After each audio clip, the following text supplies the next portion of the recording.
కళా ప్రపూర్ణ డాక్టర్ నిక్కినేని రాధాకృష్ణమూర్తి గారి నటరత్న 17వ భాగం 10/8/20 ఇవాళ మద్దాలి శేషగిరిరావు గారి గురించి చెప్తున్నారు.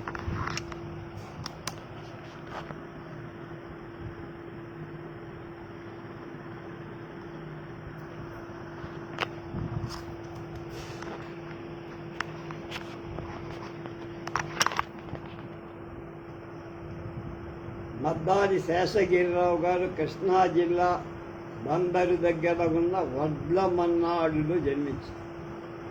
బాల్యం నుండి శేషగిరిరావు గారి సంగీతంలో ఆసక్తి, అభిమానం ఎక్కువ. ఆ పాట ఈ పాట శ్రావ్యంగా పాడేది. ఆనాడు పాట పాడగలిగిన వాళ్ళ నాటకాలు సముచిత స్థానం దొరికేది. ఆ కారణం వల్లనే ఆయన నాటకాలను చేరారు. 1903లో ఈమని లక్ష్మణ స్వామి గారి ఆధ్వర్యంలో బందర్ నేషనల్ థియేటర్ 3 పూలు 6 కాయలుగా వర్ధిల్లే సమయంలో నేషనల్ థియేటర్లో శేషగిరిరావు గారు చేరి మంచి శిక్షణలో తయారు. అనేక పాత్రలు ధరించారు. ఆయన మొదటగా ధరించిన పాత్ర వేణీ సంహారంలో జయంధరుడి పాత్ర. పురుష పాత్రతో పాటు మరికొన్ని స్త్రీ పాత్రలు వేశారు. ఆనాడు రాజమండ్రిలో 1898 ప్రాంతం మానేపల్లి వాస్తవ్యుడైన ధరణి ప్రగడ సూరయ్యగా నేషనల్ థియేటర్ స్థాపించారు. హిందీపేటలో ఒక థియేటర్ కట్టి నాటకాలు మొదటగా వృత్తి నాటక సమాజంగా వర్ధిల్లిన నాటక సమాజం ఇదే.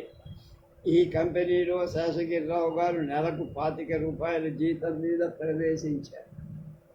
ఆనాడు సత్యవోలు గుణేశ్వరరావు, కృత్తివెండి నాగేశ్వరరావు గారు స్థాపించిన నాటక సమాజం కృష్ణా గోదావరి జిల్లాలో అప్రతిహతంగా పురోగమిస్తూ సమర్థులైన అనేక మంది నటులు ఆ సమాజంలోకి ఆకర్షింపబడి ఆ సమాజంలో కూడా శేషగిరిరావు గారు పాత్రలు ధరించి ప్రఖ్యాతి పొందారు.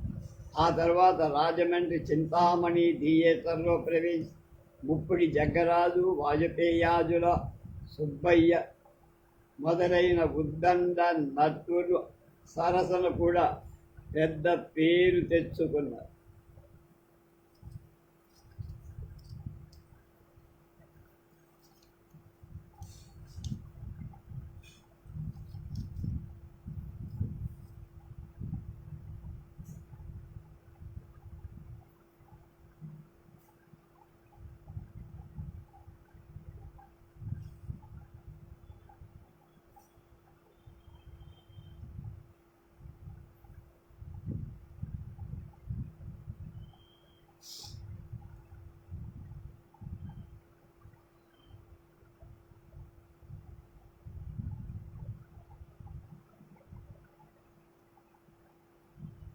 చిత్రనటీయం జగ్గరాజు గారు దమయంతి పాత్ర వేస్తే శేషగిరిరావు గారు బాహుగుడి వేశారు.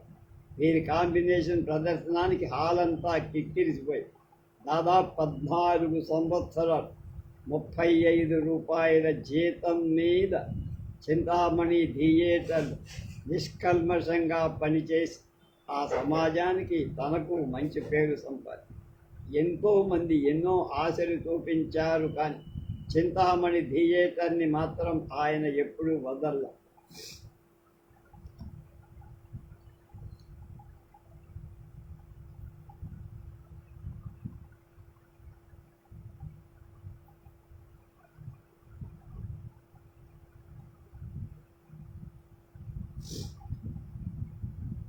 మాయాబజార్ నాటకంలో కృత్తివెండి శంకూరావు గారు శశిరేఖగా చేతి దండ మీద కూర్చోబెట్టుకొని ఘటోత్కజుడు శేషగిరిరావు రంగస్థలం మీద ప్రవేశిస్తే హాలంతా మారు మోగిపోయాయి.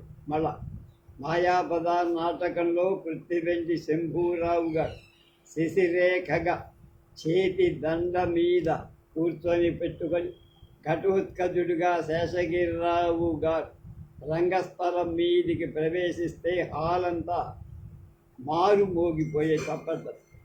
ఆయన ఏ పాత్ర ధరించినా ప్రేక్షకుల్ని సమ్మోహితుల్ని చేసేవారు. 1910లో విజయనగరం మహారాజా ఆనంద గజపతి చింతామణి థియేటర్ను ఆహ్వానించి కోటలో వరుసగా 50 నాటకాలు వేయించారు. ఆఖరి రోజున నిండు దర్బారులో కవి పండితుల సమక్షాన మహామహోపాధ్యాయ తాతా సుబ్బరామ శాస్త్రిగా ప్రతిపాదనతో ఆనంద గజపతి మహారాజు మద్దాలి శేషగిరిరావు గారి నటరాజ బిరుదు ఇచ్చి మర్యాదల అఖండంగా సత్కరించి 1921 నాటి అనేక ఇబ్బందుల వల్ల గున్నేశ్వరరావు గారు చింతామణి థియేటర్ మూసేశారు. నటులంతా చెల్లాచెదరైంది. అప్పటికి పెదవాళ్ళు మైలవరం రాజా గారి బాలభారతి నాటక సమాజం ముమ్మురంగా నాటకాలాడుతున్న రోజు రాజాగారు శేషగిరిలారి గారిని ఆహ్వానించారు. మైలవరం నాటక సమాజంలో ఆయన హరిశ్చంద్రుడు, భీముడు, పాపారాయుడు, రాముడు, దశరథుడు, యముడు మొదలైన విభిన్న మనస్తత్వాలు గల పాత్రలు అసామాన్యంగా పోషించారు. ఉదాహరణకు రాజాగారు శేషగిరిరావు గారితో సరి సమానంగా భీముడి పాత్ర ధరించే వాళ్ళకి 1116 ఇస్తానని ప్రకటించారు. దీన్ని బట్టి శేషగిరిరావు గారి నటన వైదుష్యం ఎంత గొప్పదో అర్థం చేస్తుంది. విజయవంతంగా నడిచిన మైలవరం కంపెనీ కూడా అయిపోయి అంతరి రాజాగారి డబ్బంతా కరిగి నటుల్లో క్రమశిక్షణ పోయింది. అన్నిటికీ అలవాటు పడి వృత్తి నటు తయారుగా చెట్టుకొకరు పుట్టకొకరుగా చీలి. ఈ పరిస్థితిలో శేషగిరిరావు గారికి ఏం తోచదు.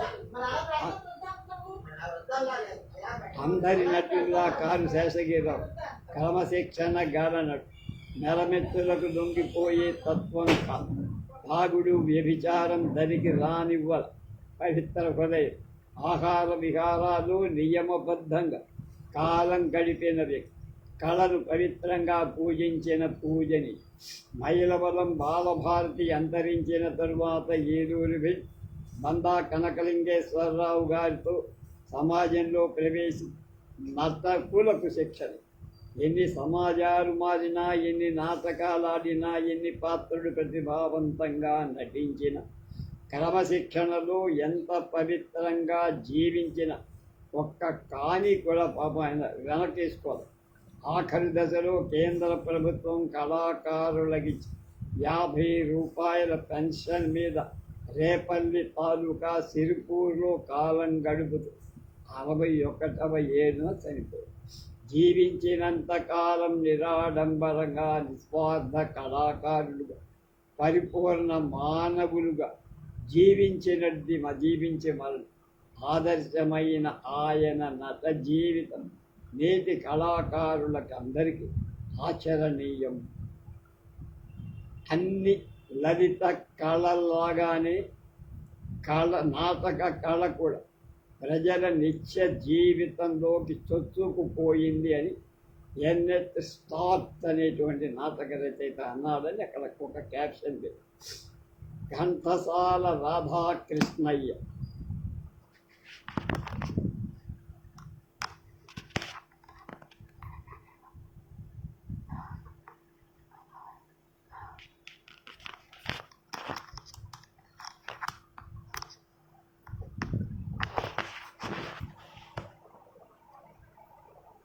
ఎన్ని పాత్రలు ధరించినా ఆయనకు పేరు తెచ్చిన పాత్ర కబీర్.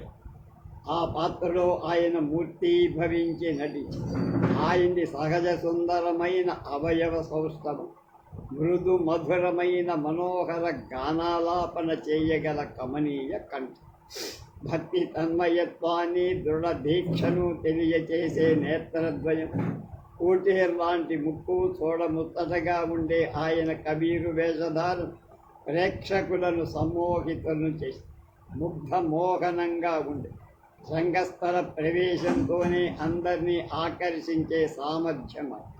ఆయన కబీరు వేషం ప్రాచీన మహాత్ములైన మహాయోగులను, గురులను గుర్తుకు తెచ్చే భక్తి పారవశ్యంతో గానాలోపన చేస్తూ ఉంటే ప్రేక్షకుడు తన్మయత్వంతో ఊగిసలాడిపోయాడు.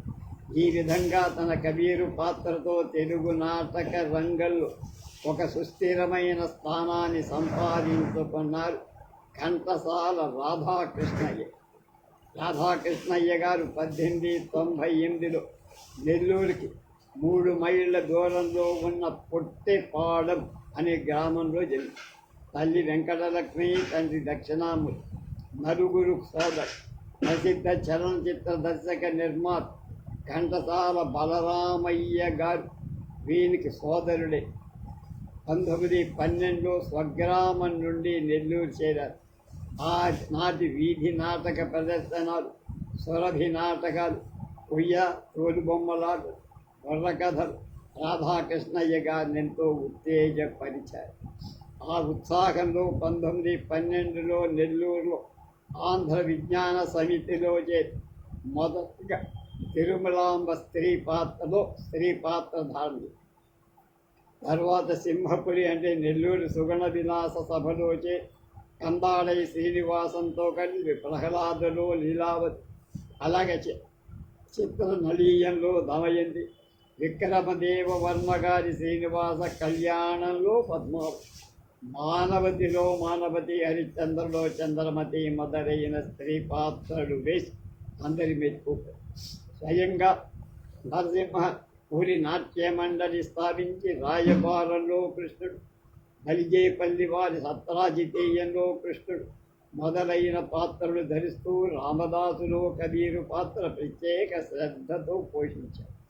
కబీరు పాత్ర ఆయనకు అతి ఇష్టమైన పాత్ర. రామదాసు నాటకాన్ని ఆంధ్రదేశంలో దాదాపు 600 నాటక ప్రదర్శనలు ఇచ్చారు. కబీరు పాత్రలో ప్రవేశిస్తూ స్వరటి రాగంలో కహూ ఖాతిర్ సే హరదం రామ్ రామ్ అంటూ భక్తి గానామృతాన్ని తన్మయత్వంతో ప్రేక్షకులకు అందించేవారు రాధాకృష్ణ. కబీరు పాటల్ని క్రమబద్ధంగా పాడేవారు. పాటకు రాగం ఎంతవరకు కావాలో అంతవరకే ఆలాపించారు. పద్యం కాని పాట కాని భావం చెడకుండా రాగాన్ని పూర్తిగా పోషించటం ఆయన ప్రత్యేకత. భావంతో పాటు ముఖంలో సాత్విక చలనం, భక్తిరసం చెప్పింది. కబీరు పాటల్లో మాల్కోస్, భీంబపలాద్ రాగాలను ఎక్కువగా పాడి ఆయన అభిమాన రాగాలు తోడి, భైరవి, కాంభోజి, కేదార గౌడ, శంకర, భరత్, ఆనందభైర.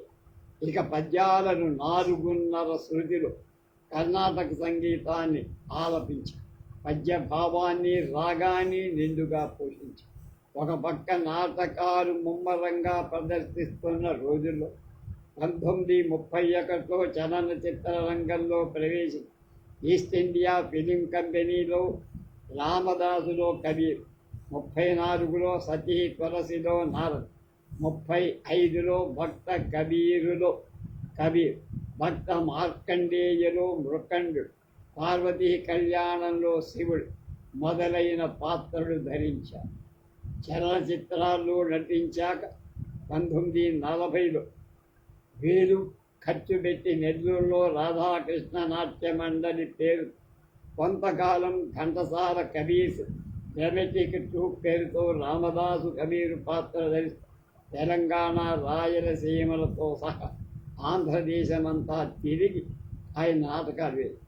ఈ సంచారంలో బందర్ నేషనల్ కాలేజీ బెనిఫిట్ నాటక సందర్భంలో ముట్నూరు కృష్ణారావు, పురాణం సూర్యశాస్త్రి గారు, పశుమర్తి యజ్ఞనారాయణ శాస్త్రి, పట్టాభి సీతారామయ్య గారు డాక్టర్ వీరి కబీరు పాత్రాభినయానికి ముగ్ధులై నాట్య గాన విశారద అని బిరుదు. అలాగే హైదరాబాద్ నైజాం నవాబ్ దివాన్ ఆరవమూరు అయ్యంగార్ కబీర్ పాత్రను చూసి కబీర పాంత్ర అని బిరుదిచ్చి సత్యం. నెల్లూరులో రాధాకృష్ణయ్య గారు నాటక సినిమా రంగాలకు చేసిన బహుముఖ సేవలకు మెచ్చి పెదవాడ గోపాలరెడ్డి, రేబాల లక్ష్మీ నరసారెడ్డి ఆధ్వర్యంలో టౌన్ హాలు లలిత కళా భారతి వారు 2000 మంది జనం సమక్షంలో 78 ఏళ్ల వృద్ధ నటకాగ్రేసర నట చక్రవర్తి అనే పేరుతో సన్మానం చేశారు.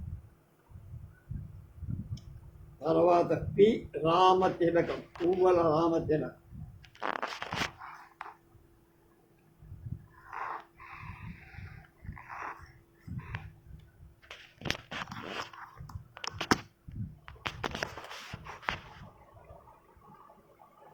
ఆంధ్ర నాటక రంగంలో నాటక ప్రదర్శనాలలో స్త్రీ పాత్రలకు స్త్రీలే కరువై ఆ పాత్రని మగవాళ్లే ధరిస్తున్న రోజుల్లో కొద్దిమంది స్త్రీలు నాటక రంగంలో ప్రవేశించారు. దీనితోడు బళ్ళారి రాఘవ స్త్రీ పాత్రలు ఆడవాళ్లే వెయ్యాలని ఎలుగెత్తి చాటంతో స్త్రీలు రంగ ప్రవేశం చేశారు. ప్రవేశించడమే కాదు, ప్రతిభతో రాణించారు. ఆనాడు సొరభివారి నాటకాలలో గుంటూరు దంటు వెంకట కృష్ణమూర్తి గారి నవలా నాటక సమాజంలో, నవల అంటే స్త్రీ అనే అర్థం, విశాఖపట్నం మారేపల్లి రామచంద్ర శాస్త్రి గారి సంగీత మానిని సమాజంలో ఎంతోమంది స్త్రీలు ప్రవేశించి ప్రముఖ పాత్రలు పోషించారు. ఆనాడు పసుపులేటి కన్నాంబ, శ్రీరంజన్, దాసరి కోటిరత్నం, ఋష్యేంద్రమణి, లక్ష్మీరాజ్యం, రాజేశ్వరి, కొమ్మూరి పద్మావతి, శ్రీరామ తిలకం మొదలైన వాళ్ళంతా తిలకం వాళ్ళంతా నాటక రంగంలో స్త్రీ పాత్రలు ధరించి తారాపదాన్ని అందుకొని మొదటి శ్రేణి నటీమణులుగా ప్రజాదరణ పొందారు. 40 సంవత్సరాల కిందట చనిపోయిన రామ తిలకం నాటక రంగంలో తెలుగు టాకీయుగ ప్రారంభంలో మొదటి సినిమాలలో తారామణిగా ప్రవేశించి ఆంధ్ర ప్రజానీక హృదయాలను చూరగ శ్రీ రామ తిలకం పుట్టింది, పెరిగింది ఎవరికీ తెలియకపోయి ఆమె స్థిరపడి నాటకాలాడింది, చనిపోయింది మాత్రం విధవ. ఆనాడు నాటక రంగంలో మైలవరం బాలభారతి నాటక సమాజం అసమానమైన పేరు ప్రఖ్యాతులు సంపాద. వారి నాటకాలంటే ప్రజానీకం ఉవ్విళ్ళూరేవారు. ఆ నాటకాల్లో ఒక దశాబ్దం పాటు ఉజ్వల నటులుగా వెలుగొందిన కపిలవాయి రామనాథ శాస్త్రి గారితో సమానమైన స్థాయిలో ఆయన విధానాలన్నిటినీ ఆచరి సమబుద్ధిగా నిలబడి అంత పేరు సంపాదించుకుంది రామతిలకం. ఆమె ఆజానుబాహువు కాకపోయినా ఆకర్షణ కలిగిన అంగసౌష్ఠము, సామన ఛాయ, చురుకైన కళ్ళు, వంకలు తిరిగిన జుట్టు, సౌందర్యం చూడవలసిందే కానీ రాయటానికి కుదరదన్న. ఆమె గాత్రం కోకిల కంఠం, మధురాతి మధురమై శ్రావ్యమై. అలాంటి గాత్రం ఏ రంగస్థల నటికి లేదు అని చెప్పడం అతిశయోక్తి కాదు అంటున్నారు బిక్కినేని రాధాకృష్ణుడు. పద్యాన్ని భావయుక్తంగా విరిచి పాడటంలో గొప్ప నేర్పరిత. రామతిలకం పద్యం పఠనాన్ని ఒక్క రామనాథ శాస్త్రి తప్ప మరొక నకుడు ఎవడు పోటీగా నిలబడటానికి వెనుకంజ వేసేవాడు. అది అంత గొప్ప. ఆమె పద్య పఠనం అంత నిర్దుష్టంగా. ఆమె మైలవరం థియేటర్లో చాలా నాటకాలలో పాత్రలు వేసింది. రామనాథ శాస్త్రి గారితో ఆంధ్రదేశమంతటా సంచారం చేసి నాటకాలలో పాత్రలు ధరించి ఆయన నాయకుడైతే ఆమె నాయకు. ఆనాడు ప్రచారంలో ఉన్న నాటకాలన్నిటిలో ఇంచుమించు అన్ని పాత్రలు ఆమె పోషించి నాటకాలలో రాణించి పేరు తెచ్చుకున్న నటీమణులైతే కానీ ఆనాటి సినిమాలలో వాళ్ళకి ప్రవేశం దొరికేది. అంతకు మించి అనుభవజ్ఞులైన నటీమణులు కూడా దొరికేవాళ్ళు కాదు. సంవత్సరానికి 1-2 విడుదలయ్యే ఆనాటి సినిమాలలో రామతిలక నాయకి పాత్ర అంటే హీరోయిన్ పాత్రలు ధరించి సినిమాల్లో బొమ్మలు కదలడం, మాట్లాడటం, పాట పాడటం ఒక వింతాపు. ఆ చిత్రాల్లో నటించిన నటులకు ఎంతో గౌరవం, వాళ్ళంటే ఎంతో ప్రేమ, ఎంతో పేరు. సరస్వతి టాకీస్ వాళ్ళు నిర్మించిన ద్రౌపది వస్త్రాపహరణం సినిమాలు సిఎస్ఆర్ కృష్ణుడు రామతిలకం సత్యభామ పాత్ర పోషి వేల్ పిక్చర్స్ వారు కృష్ణ లీలలు యశోద పాత్ర ధరించి కలయు వైష్ణవమాయయు ఇతర సంకల్పార్థము అనే పద్యం. ఆ పద్యాన్ని ఆనాడు ఆంధ్రదేశంలో పాడని వాడు లేదు. చిన్న పెద్ద ఆడ మగ ముతగ తర్వాత కాళ్ళకూరి సదాశివరావు గారు నిర్మించిన చింతామణిలో చింతామణి పాత్ర వేసి కొంతకాలానికి కపిలవాయి రామనాథ శాస్త్రితో భేదాలు తర్వాత పులిపాటి వెంకటేశ్వరుతో చాలా నాటకాలు పాత్రలు ధరించి పేరు. పువ్వు పుట్టింది పరిమళించి పొన్నమి నాటి వెన్నెలలా విరసి ఒక్క దశాబ్దం దేదీప్యమానంగా వెలిగి ఆంధ్ర ప్రజా హృదయాలలో సుస్థిర స్థానాన్ని 35 ఏళ్ళు అది చిన్న వయస్సులో ధ్రువతారగా రాజు. ఈనాడు ఆమెను ఎదిగిన వారు అంతగా లేకపోవటమే కాదు, ఆమెను గురించి చెప్పేవాళ్ళు కూడా లేదు. ఈ రామతిలకం కూతురే సినిమా నటి హాస్య పాత్రను పోషించిన గిరిజ అని నా నమ్మకం. కొచ్చెర్లకోట సత్యనారాయణ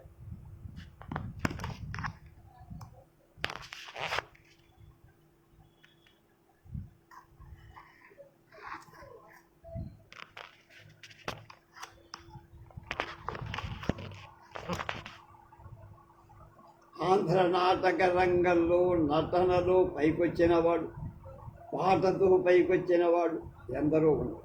అటువంటి నటనలో పాటలు మేటి అనిపించుకున్న వాళ్ళలో కొచ్చెర్ల సత్యనారాయణ గారు రామ పాత్రలో అభినవ రాముడు అనిపించుకున్న ప్రసిద్ధ నటుడాయన.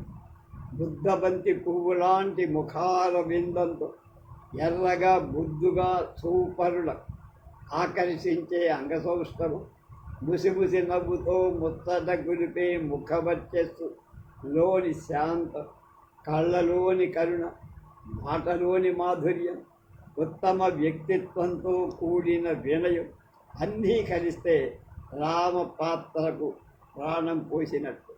పశ్చిమ గోదావరి జిల్లా ఊనగట్ల అనే గ్రామంలో 1916లో జమీందారీ కుటుంబంలో జన్మించారు. కొచ్చెర్లకోట వాళ్ళు రాజు. తర్వాత మాతామహుడు భీమడోరు చేరటంతో సత్యనారాయణ గారి బాల్యమంతా అక్కడే. సత్యనారాయణ గారు 8 ఏళ్ల వయస్సులో గ్రామ్ఫోన్ వద్ద కూర్చొని ఆనాటి గంధర్వ గాయకుల పాటలన్నీ వినీతంతోనే పాడగలిగేంత నేర్పుకుంటారు. ఎప్పుడు చూసినా మృదుమధురమైన గానాన్ని ఆయన హమ్మింగ్ చేస్తూనే ఉండేవారు. ఆనాటి ఈ నాటక రంగం 3 పూలు 6 కాయలు. రంగస్థల నటులకు బ్రహ్మరథం పట్టిన రోజు. ఏ విధంగానైనా రంగస్థలం మీద పాత్రలు ధరించాలనే కుతూహలం కలిగింది కొచ్చెర్లకోట. 14 ఏళ్ల వయసులో రాజమండ్రిలో 4th ఫారం చదువుతూ ఉన్న రోజుల్లో వీరి గాన మాధుర్యానికి నటనాశక్తికి ఆశ్చర్యపడి మాచిరాజు రామచంద్రమూర్తి బండరాముడు మొదలైన వాడు, ఆయన పేరు బండరాము, స్థాపించిన కేసరి నాటక సమాజంలో స్థానం దొరికి ఈ విధంగా నాటకంలో నటించే అవకాశాన్ని ఆయన సంపాదించారు. ఆ తర్వాత స్వగ్రామమైన భీమడోలులో అనేక మంది ఔత్సాహిక నటులను సాగబసి వారితో ఒక నాటక సమాజాన్ని స్థాపించి భీమడోలు గ్రంథాలయ సహాయార్థం అనేక నాటకాలు ఆడారు. కొంతకాలం తాత ముత్తాతల గ్రామమైన కైకరం గ్రామంలో కూడా ఔత్సాహిక నటులను ప్రోత్సహించి చింతామణి, ప్రతాపరుద్రియ మొదలైన నాటకాలు దర్శకత్వం వహించి పేద ప్రజల సహాయం కోసం కొన్ని ప్రదర్శనలు ఇంతలో టాకీ యుగం మొదలై కొచ్చెర్లకోట సత్యనారాయణ గారి మొదటగా విజయవాడ సరస్వతి టాకీ సువాడు ద్రౌపది వస్త్రాపహరణం సినిమాలో సహదేవుడు పాత్ర వేసే అవకాశం దొరికి మిర్జాపురం రాజాగారి జయా పిక్చర్స్ కృష్ణ జరాసంధలో కృష్ణుడుగా, ఈస్ట్ ఇండియా కంపెనీ వారి సాంఘిక చిత్రం వర విక్రయంలో బసవరాజుగా, వైవి రావు నిర్మించినటువంటి మళ్ళీ పెళ్లి సినిమాలో రెండవ నాయక పాత్రగా, పాదుకా పట్టాభిషేకంలో లక్ష్మణుడి పాత్ర సమర్థంగా పోషించారు.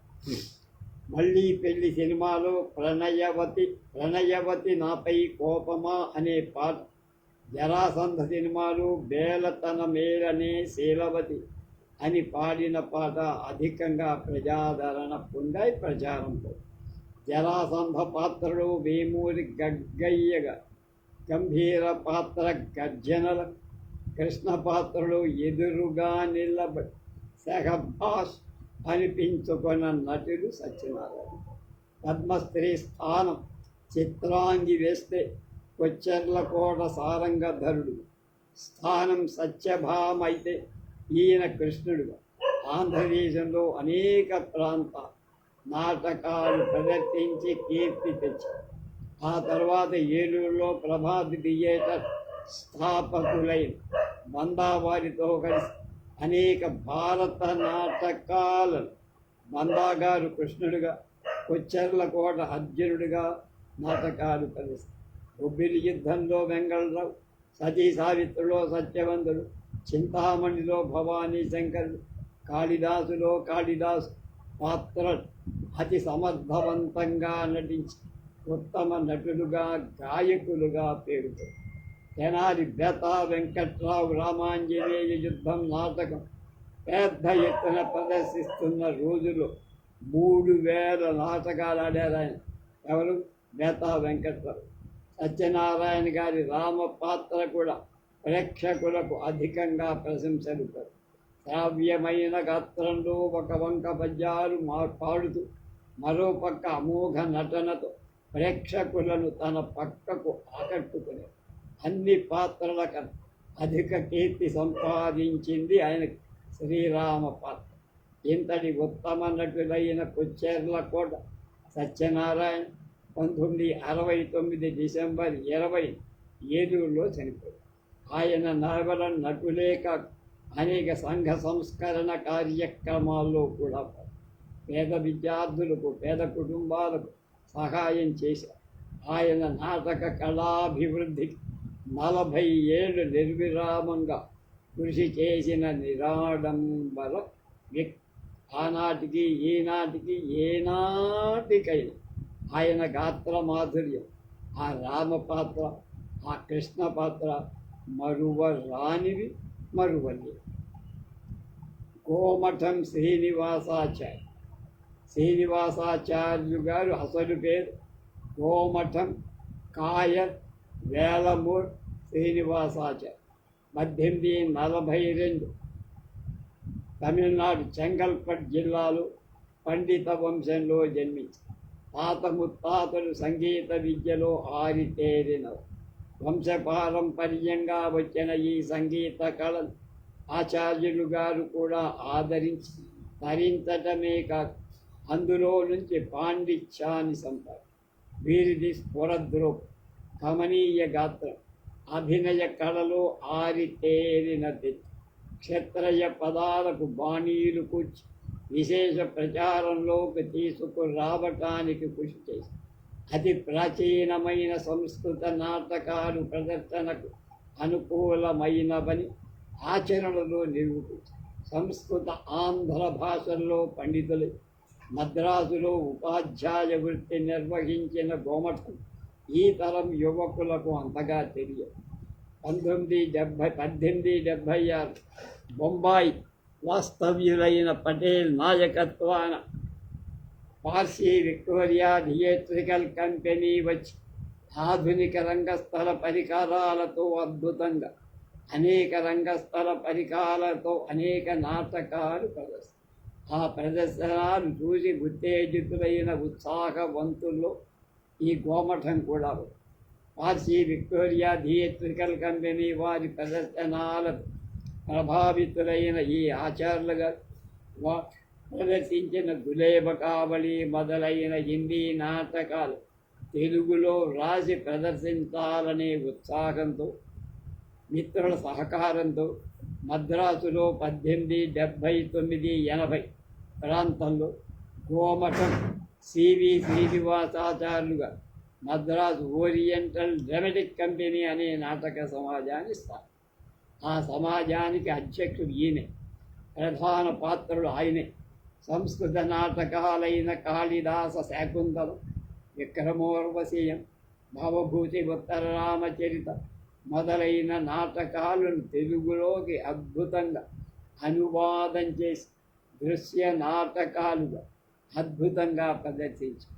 1880లో ఆనాటి మద్రాసు గవర్నర్, విజయనగర మహారాజా ఆనంద గజపతి, ఆనాటి కౌన్సిల్ మెంబర్ అయిన ఆనరబుల్ కార్నేకల్, మరికొంతమంది ఇంగ్లీషు దళం, అనేక మంది మెడ్రాస్ ప్రముఖుల సమక్షంలో శాకుంతల నాటకాన్ని అద్భుతంగా ప్రదర్శించి అందరి చేత ఇండియన్ గ్యారిక్ అనే బిరుదు పొందారు.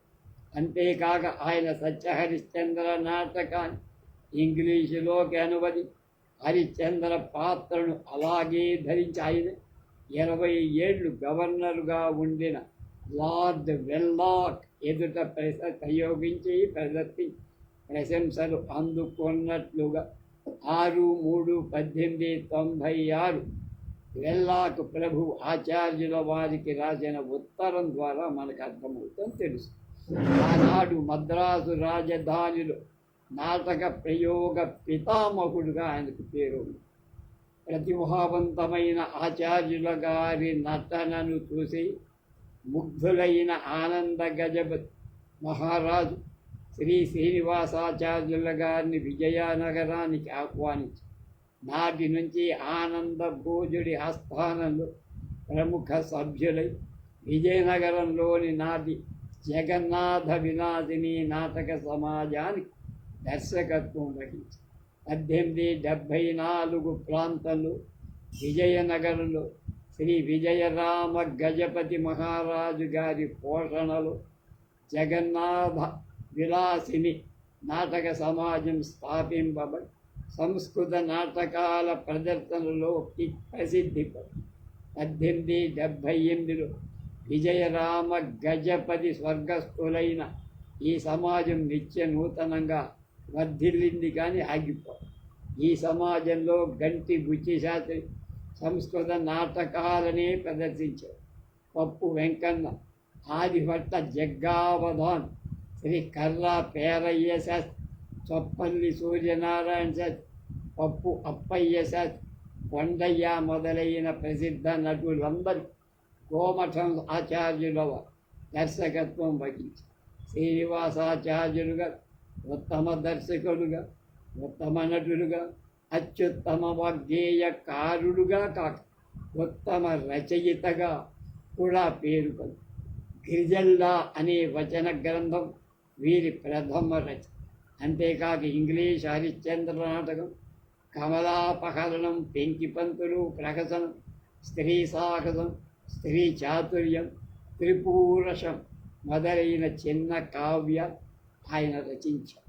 ఒక సాంఘిక నాటకం రాసి అసంపూర్తిగా వదిలేసి ఆచార్యులు గారు విజయనగరం వచ్చిన తర్వాత గురజాడ వెంకటప్పారావు గారికి బాగా మిత్రుడై ఎక్కడో చెంగల్పట్టులో జన్మించి మద్రాసులో నాటకాల మహా వ్యక్తుల ప్రశంసలు అందుకొని అక్కడి నుంచి విజయనగరంలో స్థిరపడి ఆంధ్ర నాటక రంగాన్ని అపూర్వ సేవ చేసి ఉత్తమ నటుడుగా, దర్శకుడిగా, వాగ్గేయకారుడుగా వాసిగాంచిన శ్రీ గోమఠం పివి శ్రీనివాసాచార్యులుగా చిరస్మరణీయుడు.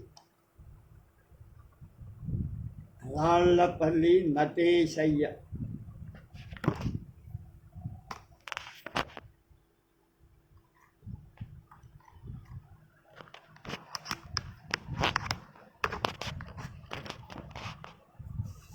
తెలుగు టాకీ యుగం ప్రారంభమైన తరువాత మై వైఫ్ అనే తమిళ చిత్రంలో వంటవాడి పాత్ర ధరించి టెంకాయ చెప్ప ఫిడేలు వాయిస్తూ సంగడమాన్ అనే పాటను పాడి ఒక్క సినిమాలోనే తమిళ ప్రేక్షకుల ఆదరాభిమానాలు తోరగొన్న ప్రసిద్ధ తెలుగు నటుడు కీర్తిశేషుడు రాళ్లపల్లి నటేశయ్యగా సుప్రసిద్ధ దర్శకులైన వైవి రావు నిర్మించిన, వైవి రావు అంటే మన సినిమా నటి లక్ష్మి ఉండే, లక్ష్మి ఆయన కూతురు, నిర్మించిన విశ్వమోహిని చిత్రంలో బసవన్న అనే పాత్రను, తహసీల్దార్ చిత్రంలో వంటవాడి పాత్ర ధరించి పేరు నటేశయ్య గారు 1889 మేలో నెల్లూరులోనే పుట్టారు.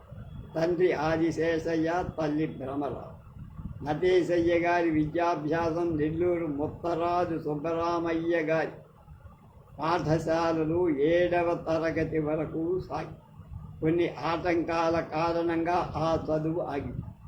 తర్వాత మద్రాసు నగరం చేరారు. నటేశయ్య గారికి చదువు మీద కంటే సంగీతం మీద ఆసక్తి ఎక్కువ. మద్రాసులో సెయింట్ థామస్ మౌంటులో గూటాల వెంకటరామయ్య గారి వద్ద సంగీత శిక్షణ పొందారు. గూటాల కృష్ణమూర్తి గారు ఇక్కడ జ్ఞాపకం వస్తారు నాకు. ఆయన ఇంగ్లండులో, ఇక్కడ వాడే తూర్పుగోదావరి జిల్లా, ఇంగ్లండులో ఉంటే ఇంగ్లండులో వాళ్ళ చరిత్రను, అక్కడుండే సాహిత్యాన్ని మధించి అనేక పుస్తకాలు రాసిన వారు. ఆ తర్వాత మళ్ళా చివరి కాలంలో రాజమండ్రి వచ్చి అక్కడే చనిపోయారు. ఆనతి కాలంలో సంగీత నృత్య విద్యలలో విశేష ప్రతిభ పొంది ఆయనే గూటాల కృష్ణమూర్తి గారే మనకి సూర్యకుమారి, టంగుటూరి సూర్యకుమారి జీవిత చరిత్ర బొమ్మలతో సహా అద్భుతంగా ఒక పుస్తకాన్ని ఇంగ్లండ్లోనే ముద్రించి ఆయన విడుదల చేశారు. నేను మా గోపాల కృష్ణమూర్తి గారికి చెప్తే ఇలా పుస్తకం అయిందని ఆయన ఆర్డర్ ఇవ్వటం, బాపు గారి దగ్గర ఒకే కాపీ ఉంటే ఆ కాపీ నాకు పంపించడం నేను జాగ్రత్త చేసుకుంటాను. తిరుచునాపల్లి గోవిందస్వామి పిళ్ళె, తిరుచూరు శంకరాచార్యులు, మద్రాసు బాలకృష్ణ అయ్యర్, శ్రీ హరినాగభూషణం మొదలైన వారితో నటేశయ్య గారికి సంబంధాలు, స్నేహం ఎక్కువ. సంగీత విద్యలో ఎక్కువ అనుభవాన్ని వాళ్ళ ద్వారా. మద్రాసులో సంగీత విద్యలో శిక్షణ పొందే కాలంలో నెల్లూరులో శ్రీ వేదం వెంకటరాయ శాస్త్రి గారి నాటకాలు నాయక పాత్ర ధరించిన కందాళై శ్రీనివాసన్ నటేశయ్య గారిని తన నాటకాలు శిక్షణ కొరకు నెల్లూరుకు పిలిపించుకొని ఆనాటి నుండి చనిపోయేదాకా నెల్లూరులోని అనేక రంగాలలో నటేశయ్య కృషి కొనసాగి వేదం వెంకటరాయ శాస్త్రి గారు స్థాపించిన ఆంధ్ర భాషాభిమాని సమాజం నాటకాలలో హార్మోనియం శృతిగా మాత్రమే ఉపయోగించి దానికి తోడుగా నటేశయ్య గారు ఫిడేలు వాద్యం సహాయంతో నర్తకులను తీర్చిదిద్ది ప్రదర్శనాలకు ఎంతో పుష్టి చేకూరు. తర్వాత జ్ఞానోదయ నాటక సమాజంలో నటేశయ్య గారు స్వయంగా హార్మోనియం ప్రవేశపెట్టి దానికొక స్థానానికి నటేశయ్య గారు అనేక మంది భాగవతారుల కథలకు శ్రావ్యంగా ఫిడేలు వాయిద్యాన్ని వాయించడమే కాక కథాంతంలో హాస్యాన్ని, అభినయాన్ని ప్రదర్శించి ఆనందింపచేశారు. ఆ రోజుల్లో నెల్లూరు జిల్లాలో శ్రీమంతుల ఇళ్లలో శుభకార్యాలు జరిగేట విధిగా నటేశయ్య గారి హాస్య అభినయం తప్పక ఉండేది. ఆయన మొట్టమొదటగా రామా ఫిలిమ్స్ వారి సతీ తులసి చిత్రంలో వేశారు. దువ్వూరి రామిరెడ్డి గారి దర్శకత్వంలో చిత్ర నళీయం చలనచిత్రంలో సునందుడి పాత్ర ధరించి కల్లులు కల్వపూలు అనే పద్యాన్ని అభినయంతో చదివి ఆ చిత్రానికే ఒక విశిష్టత చేకూరు. ప్రసిద్ధ నటుడు నాగయ్య గారు నిర్మించే త్యాగయ్య చిత్రంలో పల్లవి విద్వాన్ బొబ్బిలి కేశవయ్య పాత్ర అద్భుతంగా పోషించి ఎనగాను రామ భజన అనే కీర్తన ద్వారా తన సంగీత విద్వత్తును ప్రకటించి ప్రేక్షకులలో చెరగని ముద్ర. ఇంకా గరుడ గర్వభంగం, దీనబంధు, కాలచక్ర, తహసీల్దార్, సువర్ణమాల మొదలైన సినిమాల్లో పాత్రలు ధరి తన స్థానాన్ని నిలబెట్టి లవంగి, భామాపరిణయ్ మొదలైన తమిళ చిత్రాలలో కూడా నటించి పేరు. నటీశయ్య గారు బహుముఖ ప్రజ్ఞావంతుడు. ఆయన ఒక పక్క సంగీత విద్యలో నటనలు, హాస్య నటనలు, చలనచిత్ర నటుడిగా ప్రతిభ సంపాదించడమే కాక త్యాగరాజ ఉత్సవాలలో వాటిని కూడా సమర్థవంతంగా అక్కడ తిరువళ్ళూరులో అక్కడ నిర్వహించారు. నటీశయ్య గారి ప్రతిభ గుర్తించి ఆంధ్రప్రదేశ్ సంగీత నాటక అకాడమీ వారు ఒక ఉన్నత విద్యా సంగీత గురుకులాన్ని నెల్లూరులో నెలకొని దానికి అధిపతిగా నటీశయ్య గారిని నియమించారు. ఆ విద్యాలయంలో అనేక మంది శిష్యులు తయారై నటీశయ్య గారి కీర్తి పెంచారు. 1968 డిసెంబర్ నెలలో తన సొంత ఇంట్లో భగవన్నామ స్మరణ చేస్తూ స్వర్గస్థులయ్యారు. రేపు మాస్టర్ కళ్యాణి ఆయన గురించి తెలుసుకో.